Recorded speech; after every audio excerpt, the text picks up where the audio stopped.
आज की इस वीडियो में हम करेंगे IPO review Hariom pipes industries limited का। अप्लाई करना है या नहीं करना ये तो वीडियो के एंड में पता चलेगा, तो एंड तक जरूर देखना। 30 मार्च को ओपन होना है आईपीओ, 5 अप्रैल को क्लोज होगा। चलिए स्टार्ट करते हैं बिना टाइम वेस्ट करे आईपीओ रिव्यू। नमस्कार दोस्तों, मैं सी रोहित सेठी टैक्स फैक्टर इंडिया के इस आईपीओ रिव्यू में आपका स्वागत करता हूं। दोस्तों आज हम एक ऐसे आईपीओ का रिव्यू करने वाले हैं जिसका नाम है Hariom pipes industries limited. Basically Hariom pipe industries limited यानी कि HPIL करता क्या है, उसका कोर एरिया है MS पाइप्स यानी कि माइल्ड स्टील पाइप्स एंड साथ साथ स्कैलफोल्डिंग बनाने का। ये जो माइल्ड स्टील पाइप्स और स्कैलफोल्डिंग बनती हैं, इसको बनाने के लिए चाहिए होता है स्पॉन्ज आयरन। अब sponge iron instead of purchasing from outside, जो HPIL है ये स्पॉन्ज आयरन भी खुद बनाता है और ये स्पॉन्ज आयरन बनाने के लिए जरूरत पड़ती है आयरन ओर की, वो बाहर से परचेज करता है। इसका मतलब ये हुआ आयरन ओर खरीदा, उससे स्पॉन्ज आयरन बनाया और उसको फिर फर्दर प्रोसेस करके MS पाइप्स और स्कैलफोल्डिंग में कन्वर्ट कर दिया। क्योंकि ये सारा प्रोसेस इन हाउस होता है, इस वजह से ये पूरा का पूरा प्रोसेस कॉस्ट इफेक्टिव है। बेसिकली देखा जाए तो कंपनी के 200 डिस्ट्रीब्यूटर्स हैं जो कंपनी के लिए काम करते हैं, कंपनी के प्रोडक्ट्स को बेचते हैं। कंपनी B2C में तो है ही, बट साथ साथ B2B में भी कंपनी अपने प्रोडक्ट्स को प्रोवाइड करती है।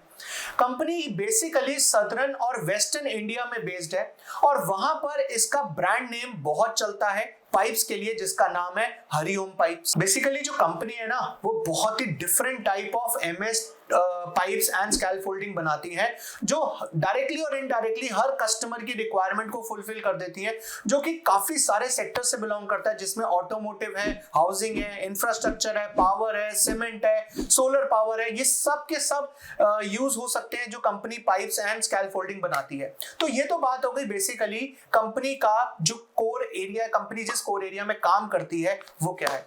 अब हम डिस्कस करते हैं कंपनी की कॉम्पिटिटिव स्ट्रेंथ्स क्या है। बेसिकली कंपनी के हिसाब से कॉम्पिटिटिव स्ट्रेंथ्स 4 हैं, मतलब वो अपने कंपटीटर से 4 एरियाज में बहुत आगे निकल गए हैं।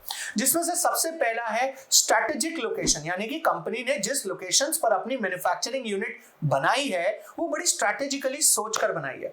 एक यूनिट है तेलंगाना में और दूसरी यूनिट है आंध्र प्रदेश में। आंध्र प्रदेश में बेसिकली वो क्या करते हैं, वो आयरन ओर इकट्ठा करते हैं और वहां पर आयरन ओर को स्पॉन्ज आयरन में कन्वर्ट करते हैं और कोई काम नहीं करते, और फिर वो स्पॉन्ज आयरन को बेचते हैं तेलंगाना में और वहां पर वो स्पॉन्ज आयरन को कन्वर्ट करते हैं MS पाइप्स एंड स्कैलफोल्डिंग के अंदर।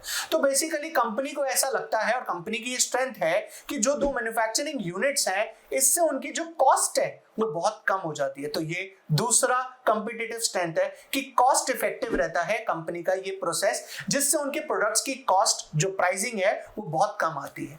तीसरी जो कॉम्पिटिटिव स्ट्रेंथ है, कंपनी ये कहती है कि उसके पास एक एक्सपीरियंस टीम, क्वालिफाइड टीम है जो इन सब चैनल को, जो इस सब प्रोसेस को मैनेज करती है।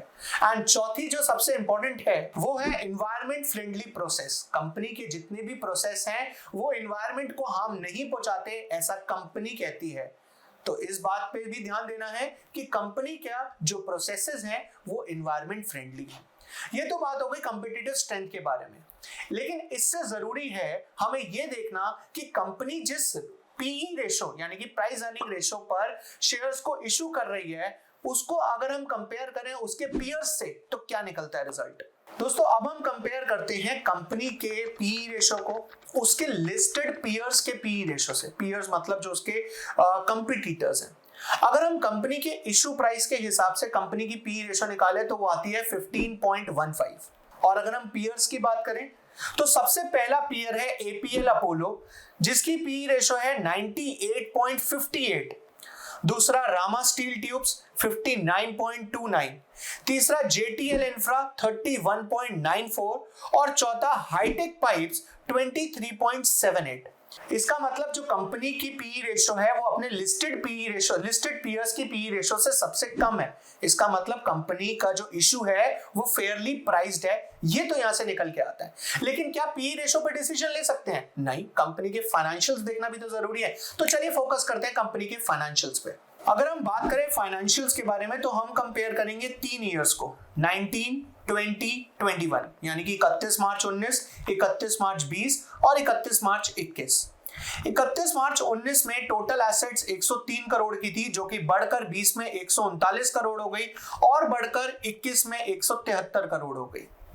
अगर रेवेन्यू की बात करी जाए तो 19 में 133 करोड़ का रेवेन्यू बढ़कर 161 करोड़ हुआ और उसके बाद तो रेवेन्यू ने बिल्कुल ही अलग स्पीड पकड़ ली और बढ़कर 31 मार्च 2021 में 254 करोड़ का हो गया।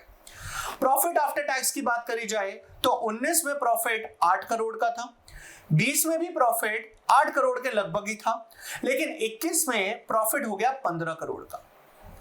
अगर हम बात करें 30 सितंबर 2021 तक की, यानी कि इस साल में 30 सितंबर 2021 तक, तो टोटल एसेट्स 173 से बढ़कर 198 हो चुकी थी। रेवेन्यू 201 का जनरेट हो चुका था और 12 करोड़ का प्रॉफिट आफ्टर टैक्स जनरेट हो चुका है। यह बात हो गई फाइनेंशियल्स के बारे में। अब हम बात करते हैं कंपनी इशू कर क्यों रही है, क्या ऑब्जेक्ट्स है कंपनी के इशू करने के, और साथ ही साथ हम आईपीओ डिटेल्स को भी देखेंगे। तो बेसिकली कंपनी को 3 पर्पस के लिए पैसा चाहिए। सबसे पहला कैपिटल एक्सपेंडिचर के लिए, यानी कि कंपनी कोई ऐसा एक्सपेंडिचर करना चाहती है जिससे कंपनी की एफिशिएंसी बढ़ जाएगी और रेवेन्यूज और जनरेट होंगे। गुड। दूसरा है वर्किंग कैपिटल के लिए पैसा चाहिए, यानी डेली रूटीन में जो काम चल रहे हैं उसको भी तो फंड करना है, उसके लिए भी पैसा चाहिए। और तीसरा जनरल कॉर्पोरेट पर्पस के लिए।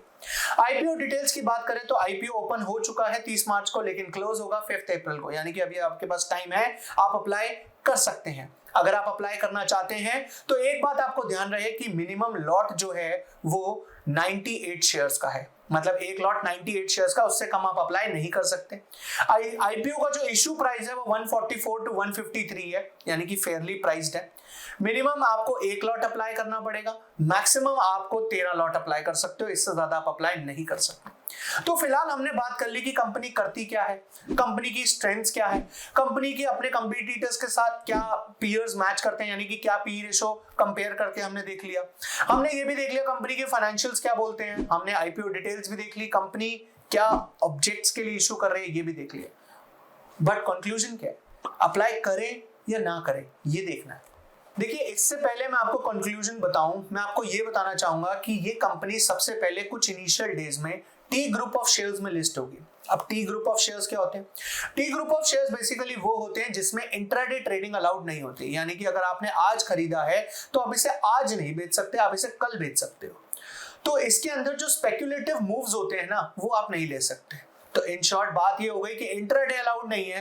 अगर आपको इस कंपनी में अप्लाई करना है, अगर आपको इस कंपनी के आईपीओ में अप्लाई करना है, तो इस माइंडसेट के साथ करना पड़ेगा कि आपको या तो शॉर्ट टर्म में बेचोगे या फिर आप इसे लॉन्ग टर्म तक रखोगे, राइट? इंट्राडे अलाउड नहीं है। अब हम बात करते हैं कंक्लूजन के बारे में। देखिए, आईपीओ के फाइनेंशियल्स को देखते हुए, पी रेशो को देखते हुए, आईपीओ के इशू प्राइस को देखते हुए, अगर आप शॉर्ट टर्म से लेकर लॉन्ग टर्म तक इस शेयर को होल्ड रखना चाहते हैं तो यस, गो इट, आप अप्लाई कर सकते हैं। मैं भी अप्लाई करूंगा शॉर्ट टर्म और लॉन्ग टर्म को ध्यान में रखते हुए। लेकिन अगर आप लिस्टिंग गेन्स के लिए या फिर आप इंट्राडे के लिए कोई स्पेक्युलेटिव मूव करना चाहते हैं तो आप बेटर रहेगा आप इसको अवॉइड करें। तो उम्मीद करता हूं दोस्तों आपको आज की वीडियो में पूरी इंफॉर्मेशन मिली होगी हरिओम इंडस्ट्रीज लिमिटेड के बारे में, आईपीओ के बारे में। मिलते हैं नेक्स्ट वीडियो में। हाँ, अगर आप इस चैनल पे नए हैं तो सब्सक्राइब करना ना भूलें, लाइक करें, शेयर करें और कमेंट करके बताएं कि आपको वीडियो कैसा लगा। Bye bye.